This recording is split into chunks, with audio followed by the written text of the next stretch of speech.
Friends, welcome back to my channel.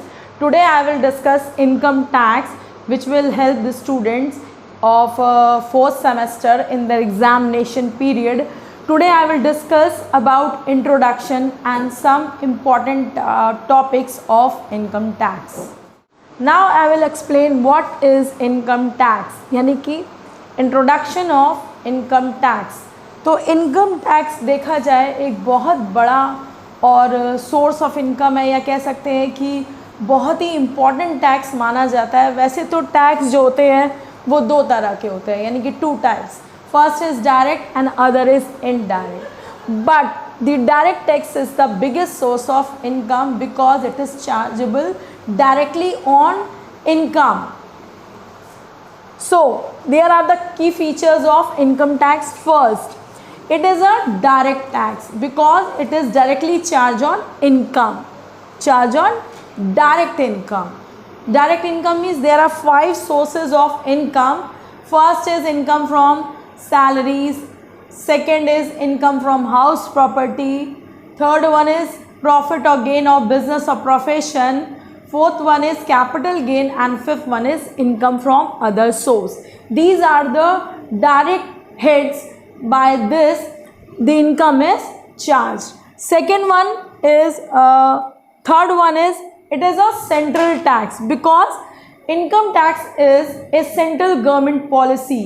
Central government govern all these policies and makes rules for income tax. Next, it is the biggest source of revenue of government, which helpful in achieving economic growth. The income tax is chargeable during current financial year. This year, the financial year is 2022 to 23, and the income is of previous year, that is 2021 to 2022.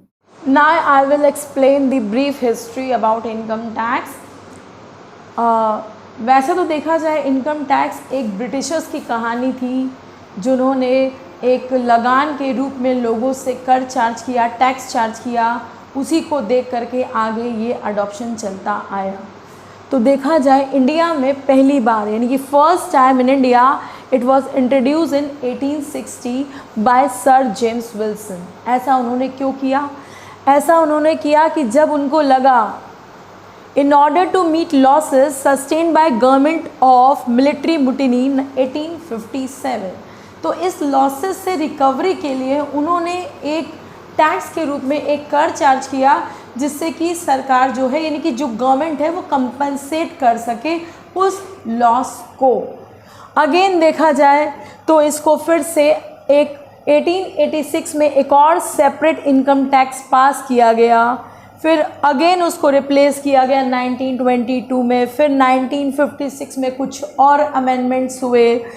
तो recent time में देखा जाए कि बहुत सारे amendments होने के बाद इनकम टैक्स 1961 को ही अडॉप्ट किया गया, जो कि फोर्स में आया था 1 अप्रैल 1962 में.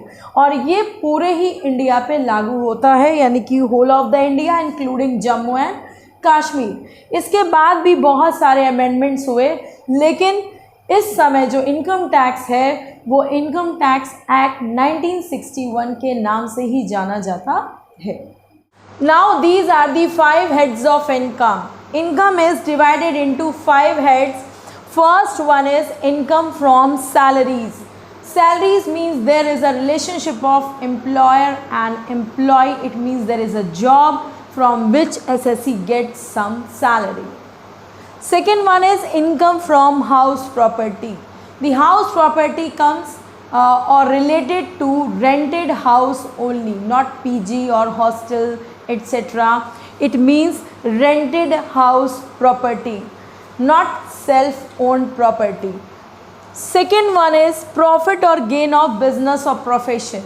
This head covers business, profession, vocation, some type of exclusive businesses, some speculative business, some specified business, some normal business, professions. Next is capital gain. Capital gain is find out from capital asset. It means transfer of capital asset. When I see transfer any capital asset or property, then it will gain the capital gain. It is of two types. It may be short term or long term. Next is income from other source. It is the last head of income. When any income does not arise in four these heads, it is included in other source. और इसके अलावा भी बहुत सारी incomes देख सकते हैं, जैसे that is casual income, cricketers income, examiners income, remuneration, directors fees और interest on various securities, dividends. These all are taken in other source. Now these are the 5 heads of income which I explained in you deeply in again chapters. एक बार फिर से देखते हैं. जैसे कि पहला है इनकम फ्रॉम सैलरीज. सैलरीज के लिए जॉब का होना बहुत ज़रूरी है. एक एम्प्लॉयर एम्प्लॉय का रिलेशनशिप होना ज़रूरी है. तो सैलरी का मतलब सिर्फ वेतन या सैलरी नहीं होता है. सैलरी का मतलब होता है बहुत सारे बेनिफिट्स जो कि एक जॉब में सैलरी के साथ दिए जाते हैं. नेक्स्ट है income from other house property. तो हाउस प्रॉपर्टी का संबंध है मकान के किराए से, यानी कि जो मकान का किराया आता है. बेसिकली जब हम टेनेंट्स को रखते हैं, किराएदार को रखते हैं, और उससे जो इनकम होती है वो हाउस प्रॉपर्टी में देखी जाती है. उसके अलावा आते हैं प्रॉफिट और गेन ऑफ बिजनेस और प्रोफेशन, यानी कि बिजनेस या प्रोफेशन जैसे व्यवसायों से भी जो हमें लाभ होता है. मेनली देखा जाए तो एक बिजनेसमैन की रियल इनकम उसका नेट प्रॉफिट माना जाता है. इसमें मेनली हम नेट प्रॉफिट को ही देखते हैं और उसको कैसे सही करना है, कैसे एडजस्ट करके रियल प्रॉफिट लेना है, वो होता है बिजनेस और प्रोफेशन में. नेक्स्ट है कैपिटल गेन. कैपिटल गेन जो होता है वो एसेट और प्रॉपर्टी को बेचने से प्राप्त होता है, यानी कि मिलता है. जब हम प्रॉपर्टीज़ को बेचेंगे उससे जो कैपिटल गेन निकलेगा वो दो तरह से देखा जाता है. एक होता है शॉर्ट टर्म कैपिटल गेन और एक होता है long term capital gain. Last head आता है अदर सोर्स, यानी कि जो 4 हेड्स में हमने इनकम नहीं ली उसको हम बची कुछ इनकम को अदर सोर्स में देखते हैं. इसके अलावा भी बहुत सारी इनकम्स आती है, जैसे कि casual income, cricketers income, directors fees, MPMLA salary, interest on securities. ये बहुत तरह की इनकम्स है जो अदर सोर्स में देखी जाती है. तो इस तरह से हमने एक बार आपको फिर से 5 हेड के बारे में बताया और आगे भी हम इसको डीपली बताएंगे. Gross total income. The gross total income is the summation of all 5 heads. यानी कि देखा जाए तो gross total income in 5 heads का समेशन होता है या एग्रीगेट कह सकते हैं. लेकिन ये ज़रूरी नहीं है कि हर SSC के पास ये 5 हेड हो. तो जो भी हेड होगी 5 भी हो सकती है, 4 भी हो सकती है, 3 भी हो सकती है, 2 भी हो सकता है, 1 भी हो सकता है. यानी कि SSC it is not necessary that SSC have all the 5 heads, but it can be 1, 2, 3 or 4 or 5. Okay. तो ग्रॉस टोटल इनकम का मतलब है 5 का summation.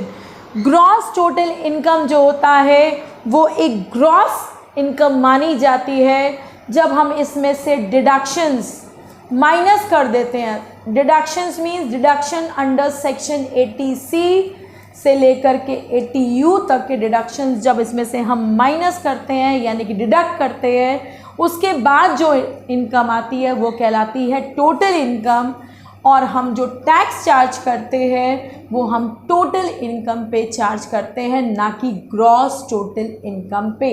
Gross total is only the summation of 5 heads, यानी कि gross total income total income के ठीक पहले वाला स्टेप होता है. इसमें सिर्फ इनकम्स को टोटल किया जाता है.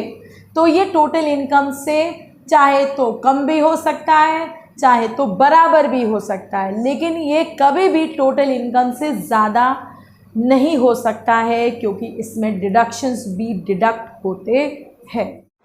Now next is total income. After gross total income is computed. The section is section 2 subsection 45. Gross total income में से जब हम डिडक्शंस अंडर सेक्शन 80C से लेकर के 80U को डिडक्ट करते हैं, यानी कि the deductions are deducting from GTI, then we get total income. इस तरह से हमें टोटल इनकम मिलती है। तो total income gross total income के बराबर भी हो सकती है, क्योंकि अगर मान लीजिए कोई डिडक्शन नहीं है, निल है, तो वो बराबर हो जाएगी, या कोई डिडक्शन है तो total income gross total income से कम हो जाती है। उसके बाद देखा जाए tax is charge on total income. जो इनकम टैक्स है वो ग्रॉस टोटल पे ना चार्ज करके टोटल इनकम पे चार्ज किया जाता है, और उसके बाद उसको राउंडेड ऑफ करते हैं, जो कि नियरेस्ट मल्टीपल ऑफ 10 रुपीज़ के बराबर होता है।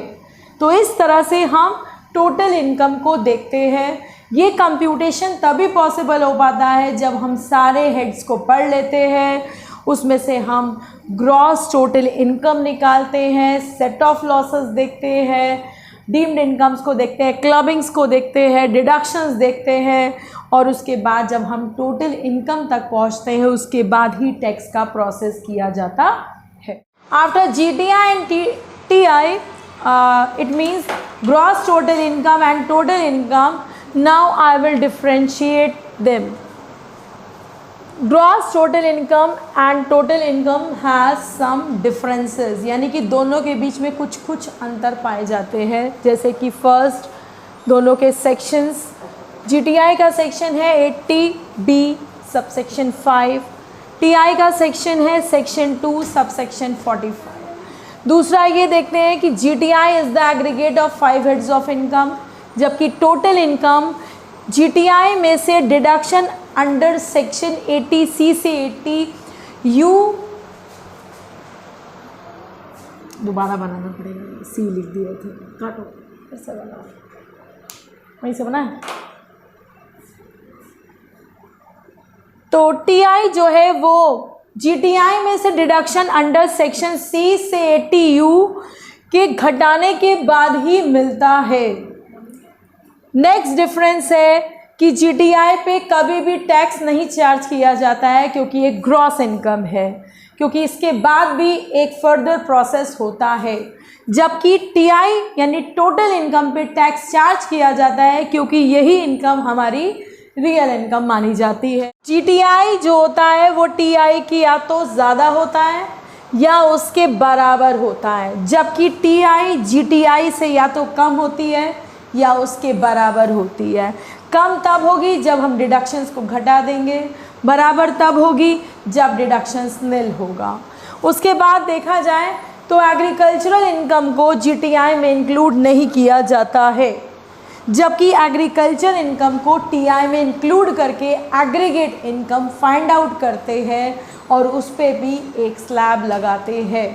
तो स्लैब दो तरह से देखा जाता है, एक एग्रीकल्चर इनकम के साथ, एक एग्रीकल्चर इनकम के बिना। तो एग्रीकल्चर इनकम को TI के साथ देखा जाता है जब वो होती है